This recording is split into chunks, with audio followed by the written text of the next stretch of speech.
இப்போ தான் தோனிமா படம் பார்த்துட்டு வரேன்.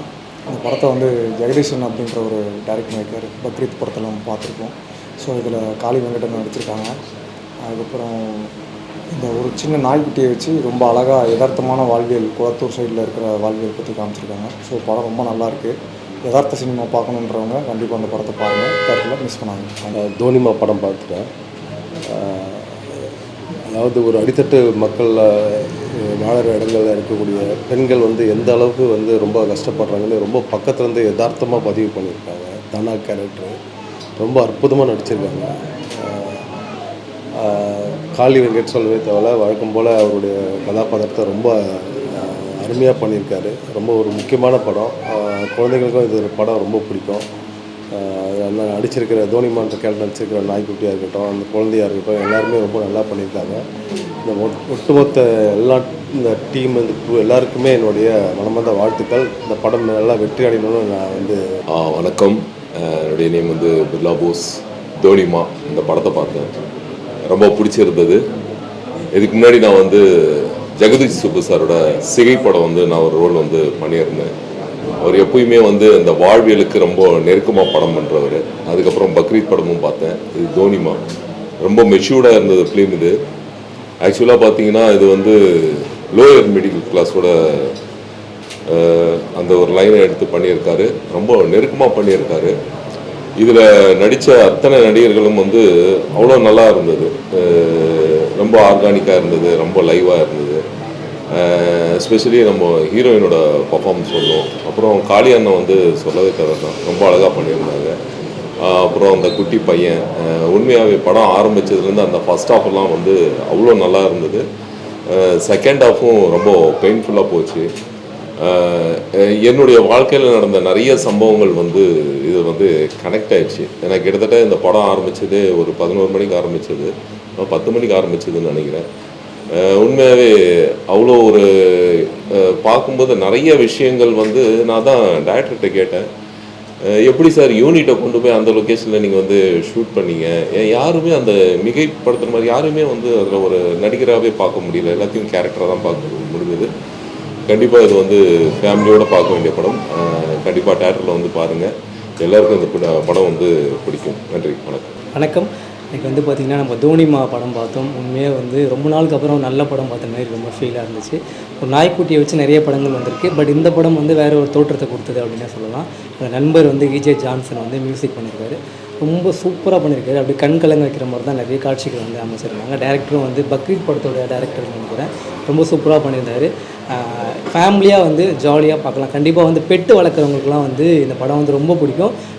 பெட்டு வளர்க்காதவங்களுக்கும் ரொம்ப பிடிக்கும். படம் பார்த்தாங்கன்னா கண்டிப்பாக நம்மளும் வீட்டில் ஒரு நாய்க்குட்டி வளர்க்கலாம் அப்படின்னு தான் தோணும். நாய்க்குட்டியாக பார்க்காம வீட்டில் ஒருத்தராக பார்க்குறவங்களுக்கு இந்த படம் வந்து ரொம்ப சமர்ப்பணம்னு சொல்லலாம். உண்மையாக வந்து தோனிமா படம் வந்து ரொம்ப பிடிச்சிருந்துச்சு எனக்கு. ஏன்னா எங்கள் வீட்டில் ஒரு பெட்டு இருக்குது. ஸோ நீங்களும் வந்து படம் கண்டிப்பாக ஃபேமிலியோட வந்து பார்த்தீங்கன்னா கண்டிப்பாக பிடிக்கும். First of all whole media டீமுக்கு என்னோட வணக்கம் அண்ட் தேங்க்யூ. தோனிமா மூவிக்கு நிறையா சப்போர்ட் பண்ணுறீங்க. தோனிமா மூவி இதுக்கு நல்லா பண்ணியிருக்காங்க. அடுத்தடுத்து ஒரு சஸ்பென்ஸ் வச்சுக்கிட்டே இருக்காங்க ஜெகதீசன் அங்கிள். ஸோ இதிலேருந்து தான் நான் ஃபுல் பேசிக்ஸ் கற்றுக்கிட்டேன். இப்போது இந்த மாதிரி ஒரு ஷார்ட் இருக்குது, இப்படி எல்லாமே ஜெகதீசன் அங்கிள் சொல்லி கொடுத்தது தான். இது வந்து எல்லா பீப்புள்ஸுக்கும் போய் ரீச் ஆகணும், அதே மாதிரி எல்லாரும் அதை தேட்டரில் வந்து பார்க்கணும் அப்படின்றது என்னோடய வேண்டுகோள். ஸோ அடுத்தடுத்து சஸ்பென்ஸ் வச்சுக்கிட்டே இருக்காங்க, லேகே இல்லாமல் போயிட்டுருக்கு. நல்லா பண்ணியிருக்காங்க, நல்லா ட்ரிம் பண்ணியிருக்காங்க. ஸோ இது எல்லாருக்கும் ரீச் ஆகணும். அதே மாதிரி தொடர்ந்து மீடியா வந்து தோனிமா மூவிக்கு சப்போர்ட் பண்ணிக்கிட்டே இருக்கணும். தேங்க்யூ. தோனிமா என்னோடய முதல் படம். இதில் வந்து நான் சுகந்தின்ற ஒரு கதாபாத்திரம் பண்ணியிருக்கேன். ரொம்ப யூனிக்கான கேரக்டர்னு பார்த்தவங்க எல்லாருமே சொன்னாங்க. ரொம்ப ரிசப்ஷன் ரொம்ப நல்லா இருக்குது. அண்ட் பார்த்த வரைக்கும் ஜென்யூனான ஒப்பீனியன்ஸ் எல்லாமே ரொம்ப லைஃபாக இருக்குது. படம் கனெக்ட் ஆகுது, இமோஷ்னலாக அவங்கள ட்ரைவ் பண்ணி கொண்டு போகுது அப்படிங்கிற ஒப்பீனியன்ஸ் நான் கேட்டேன். ஸோ ரொம்ப ஹாப்பியாக இருக்கேன். ஸோ படத்தை கண்டிப்பாக சப்போர்ட் பண்ணுங்கள். உங்களுக்கு படம் கண்டிப்பாக ரொம்ப பிடிக்கும். அண்ட் தேட்டருக்கு வாங்க. தேங்க்யூ. செப்டம்பர் 20th படம் தேட்டருக்கு வருது. ஸோ சப்போர்ட் பண்ணுங்கள். தேங்க்யூ. எல்லாருக்கும் வணக்கம். இது நம்ம தோனிமா படத்தோட ப்ரீமியர் ஷோ. எல்லோரும் நல்லா என்ஜாய் பண்ணாங்க, நல்ல ரிசல்ட் வந்திருக்கு. இது மாதிரி தேட்டர்லேயும் மக்கள் வந்து இதுக்கு ஆதரவு கொடுப்பாங்க நம்பலாம். ரொம்ப முக்கியமான படம், நல்ல எமோஷனலாக எல்லாருக்கும் கனெக்ட் ஆகிற ஒரு படம். எல்லோரும் தேட்டரில் வந்து பாருங்கள். இயக்குனர் ஓகே, தேங்க்யூ. புதுமையாக இருந்தது. அதாவது ஒரு யதார்த்த கதையை இவ்வளோ அழகாக ஒரு நாய்க்குட்டியை வச்சுக்கிட்டு இவ்வளோ ஒரு ஃபேமிலியோட சம்மந்தப்பட்ட ஒரு கதை ரொம்ப அழகாக வாழ்வியலோட ஜெகதீஷ் சுப்பு இந்த படத்தை கொடுத்துருக்காரு. காளி வெங்கட் சார் சரி எல்லாருமே நல்லா நடிச்சிருக்காங்க. ஒரு நல்ல படத்தை பார்த்து திருப்தி இருக்குது. திரையரங்களை பார்த்து இந்த மாதிரி ஒரு புது முயற்சிகளை நீங்கள் அப்ரிஷியேட் பண்ணணும், பார்க்கணுன்னு வேண்டி கேட்டுக்கிறேன். நன்றி, வணக்கம். தோனிமா இது ஒரு சினிமா பார்த்த மாதிரின்னு சொல்ல முடியல. என்னென்னா ஒரு வறுமை கோட்டு கீழே இருக்கிற ஒரு வீட்டுக்குள்ளே போய் அவங்களோட அன்றாட வாழ்க்கையில் நானும் கொஞ்ச நேரம் இருந்துட்டு இருந்த மாதிரி ஒரு ஃபீலிங்காக இருந்தது. இந்த டைப்பில் ஒன்று பண்ணலாம் அப்படின்னு சொல்லி ஒரு டைரக்டர் அதுக்கு ஒரு ப்ரொடியூசர் அக்செப்ட் பண்ணுறதுங்கிறது பெரிய சமாச்சாரம். இதில் நடித்தவங்க ஒவ்வொருத்தருமே அந்த கேரக்டராகவே இருந்திருக்காங்க. ஸோ யாருமே ஒரு ஷார்ட் சொல்லி ஆக்ஷன் பண்ண மாதிரி இல்லை. ஸோ படத்தில் எல்லாமே அவங்க ஆக்டிங்கு அதெல்லாம் நல்லா இருக்குது. கதையே ஒரு டிஃப்ரெண்ட்டான ஒரு கதை. தோனிமாங்கிறது முதல்ல கொஞ்சம் நேரம் ஃபாலோ பண்ண முடியாமல் இருந்தது.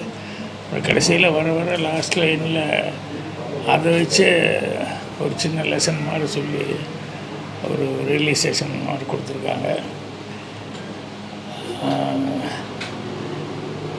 ஜான்சன் ஃபஸ்ட் டைம் மியூசிக் பண்ணியிருக்காப்புல. ரொம்ப நாளாக எனக்கு தெரிஞ்சு ட்ரை பண்ணிகிட்டு இருந்து இதில் பேரை காப்பாற்றுற அளவுக்கு ஆறாறு சாங்கு. ஏன்னா இது வழக்கமான கதையில் நிறைய சாங் வைக்கிறதுக்கு ரொம்ப சிச்சுவேஷன் கம்மி. ஆனால் அதுக்குள்ளே எவ்வளோ சிறப்பாக பண்ண முடியுமோ பண்ணியிருக்காப்புல. டைரக்டர் வித்தியாசமாக இந்த கதையை கன்சீவ் பண்ணதுக்கு அவரை பாராட்டலாம்.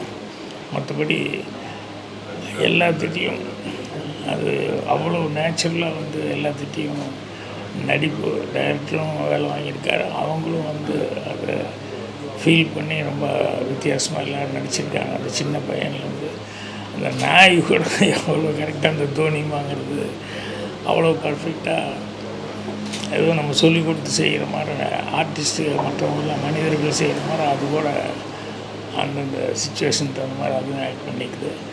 ஸோ டோட்டல் டீமுக்கு என்னுடைய வாழ்த்துக்களை தெரிவிச்சுக்கிறேன். தோனிமா இந்த படம் ரொம்ப ரொம்ப டச்சிங்காக இருந்தது. இதில் ஒவ்வொரு சீனுமே எல்லாருமே வாழ்ந்திருக்காங்க. எஸ்பெஷலி அந்த மெயின் கேரக்டர் ரோஷினி மேம் பியூட்டிஃபுல்லாக she is acted. Very surprising talent. ரொம்ப நிஜமாகவே வாழ்ந்திருக்காங்கன்னு தான் சொல்லணும். அண்ட் மியூசிக் எனக்கு ரொம்ப பிடிச்சிருந்தது. ஜான்சன் ரொம்ப பியூட்டிஃபுல்லாக மியூசிக் போட்டிருக்காரு. அந்த எங்கே தேவையோ அங்கே மட்டும் மியூசிக் போட்டு அது ரொம்ப அற்புதமாக ஆழமாக எடுத்துகிட்டு போயிருக்காரு. அந்த ஃப்ளோவை கெடுக்காமல் ரொம்ப பியூட்டிஃபுல்லாக மியூசிக் போட்டிருக்காரு. I wish him all the best. இது ஃபர்ஸ்ட் படம் மாதிரியே தெரியல, ரொம்ப சீசன் மியூசிக் டைரக்டர் மாதிரி பண்ணியிருக்காரு. I wish him all the best. You should rock on in this industry. And இந்த ஹோல் டீமுக்கும் என்னோட கங்க்ராச்சுலேஷன்ஸ். எல்லாருமே பியூட்டிஃபுல்லாக நடிச்சிருக்காங்க. இது ஒரு வித்தியாசமான பியூட்டிஃபுல்லான படம். அந்த நாய் கூட அவ்வளோ அழகாக நடிச்சிருக்கு. Everybody have done well. So I'm wishing them all the best. I wish this எல்லாரும் இந்த படத்தை பார்த்து ரசிங்க. It's a beautiful movie.